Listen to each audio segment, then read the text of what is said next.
சுல்கர் மாமன்ற உறுப்பினர். பலமுறை மக்கள் தண்ணி வரலை அப்படின்னு சொல்லிட்டு எங்ககிட்ட கோரிக்கையாக கொடுத்தாங்க. அந்த கோரிக்கை ஊர் பொதுமக்கள் எங்களுக்கு கொடுத்தாங்க. எல்லாரும் சைன் போட்டோ இதுக்கு கொடுத்துருக்காங்க. நான் இது வார்டு ஆஃபீஸ்லேயோ மாமன்றத்திலையோ கூறியிருக்கேன்.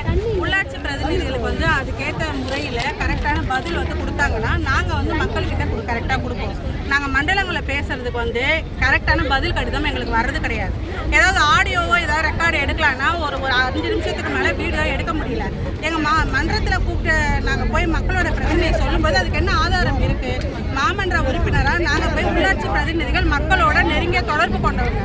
நீங்கள் அந்த பதில் கடிதத்தை எங்களுக்கு கொடுங்க. நாங்கள் என்னென்ன கம்ப்ளைண்ட் பேசணும், மக்களுக்கான அடிப்படை உரிமைகளை பேசும்போது அதிகாரிகள் அதுக்கு உண்டான உரிமைகள் என்னென்ன பதில் கொடுத்தாங்கன்னு ஏன் கொடுக்க மாட்டேங்கிறீங்க? அது கொடுக்காம மக்கள் எங்களுடைய நிலத்தடி நீர் தான் வேணும்னு கேட்குறாங்க. அதுக்கு உண்டான ப்ரூஃப் பார்த்தீங்கன்னா மாண்புமிகு மேயர் அவர்களுக்கோ ஆணையர் அவர்களுக்கோ மெட்ரோ எம்டி அவர்களுக்கோ நாங்கள் அதுக்கேற்ற லெட்டர் கொடுத்துருக்கோம். 24ஆம் தேதி எம்டி ஆஃபீஸில் எங்களுக்கு அப்பாயின்மெண்ட் கொடுத்துருந்தாங்க. அப்போ எங்கள் மக்களெல்லாம் கூட்டிகிட்டு போயிருந்தோம். அப்போ அங்கே போயிட்டு உட்கார்ந்துருந்தோம். எங்களுக்கு 3 மணிக்கு அப்பாயின்மெண்ட் கொடுத்தாங்க. நாங்கள் அங்கே 2 to 2:30 போய் சேர்ந்துட்டோம் சீக்கிரமாகவே.